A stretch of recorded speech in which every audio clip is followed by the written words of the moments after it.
Dari sini kita paham bahwa berbicara tentang kekayaan adalah berbicara dengan hakikat kepemimpinan sekaligus. Jadi tugas pokok kita ada dua. Tugas pokok kita ada satu, mengelola kekayaan Allah di bumi. Caranya bagaimana?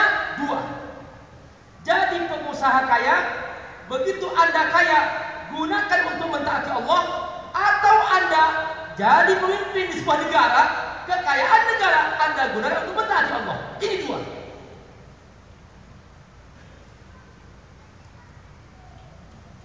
Semakin kuat level kekayaan Anda, semakin besar kemanusiaan yang Anda bantu. Semakin kecil level kekayaan Anda, semakin kecil kapasitas amal soleh yang Anda kerjakan. Dalam Al-Quran Allah berkali-kali berbicara tentang amal soleh, hampir-hampir selalu bersama kekuatan ekonomi, kekuatan harta. Dan ini yang banyak orang Islam abaikan. Nanti saya ceritakan secara jelas tentang ini semua.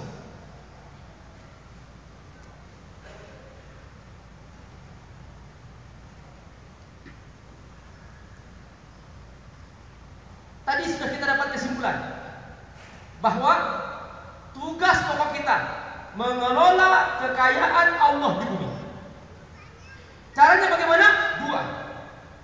Jadi orang kaya, gunakan itu untuk mentaati Allah, atau pemimpin sebuah negara, gunakan kekayaan negara untuk membantu mentaati Allah. Jika Anda pemimpin yayasan pesantren, paling hebat jika Anda kaya, Anda bisa menggratiskan 1000 santri Anda. Tapi jika Anda jadi gubernur di sebuah provinsi, Anda bisa menggratiskan 2 juta anak santri di sebuah lembaga manapun. Lebih hebat lagi. Jika Anda memimpin negara, Anda bisa menggratiskan ribuan hamba-hamba Allah supaya mereka belajar ilmu Allah Subhanahu wa taala. Perhatikan bagaimana sebuah kekayaan identik dengan sebuah kepemimpinan.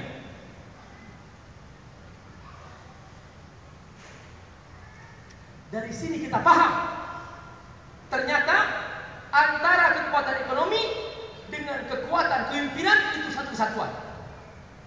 Namun ketika berbicara prioritas, di sini oleh Allah Subhanahu wa taala dibagi dua. Untuk kekayaan, mengolah harta itu lebih kepada individual, tapi untuk pengelolaan kekayaan sebuah lembaga atau negara, Allah tentukan itu harus dikelola seorang pemimpin. Antara keduanya lebih besar kepemimpinan manfaatnya. Dari sini kita paham mengapa Al-Quran dari awal sampai akhir berbicara tentang kepemimpinan.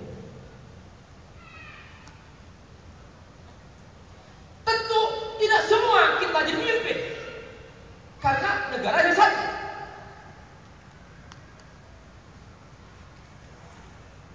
Pemimpin yang kita pilih adalah pemimpin yang kuat, yang berpikir tentang bagaimana supaya kekayaan bumi negeri ini dikelola dengan baik sesuai dengan apa yang Allah inginkan.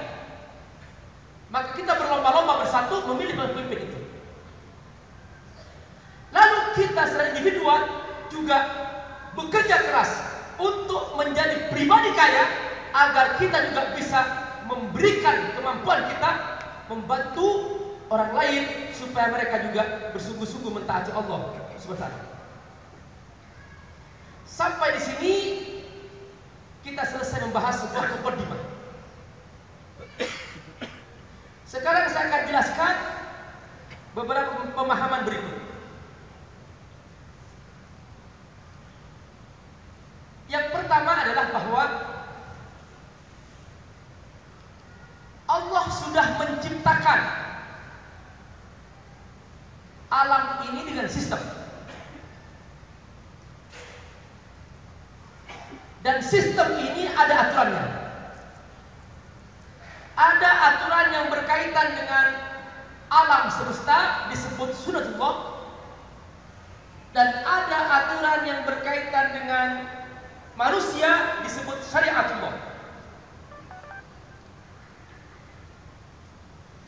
Yang berkaitan dengan alam semesta ini kita sering sebut dengan istilah hukum alam. Yang berkaitan dengan syariatullah kita sering kenal dengan sebutan halal haram.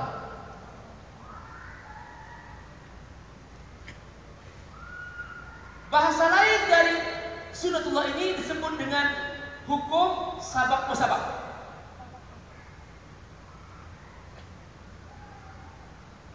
Hukum sabab musabab ini atau sunatullah universal sifatnya. Di sini wilayah perebutan. Tidak ada bedanya. Mukmin atau kafir sama saja dalam wilayah sunatullah. Siapa yang makan pasti kenyang, sekalipun dia orang kafir.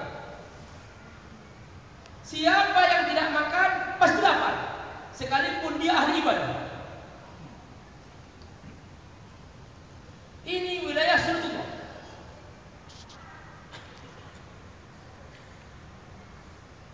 Tapi di atas semua itu kita harus yakin bahwa ada qada Allah. Bahwa Allah sudah membangun sistem di alam ini, yaitu ada kaya miskin, kaya miskin, kaya miskin.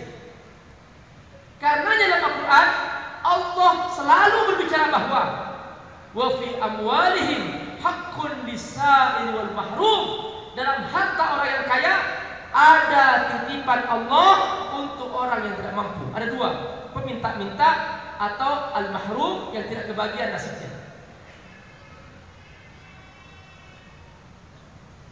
Sebab tidak mungkin semua menjadi kaya, tidak mungkin.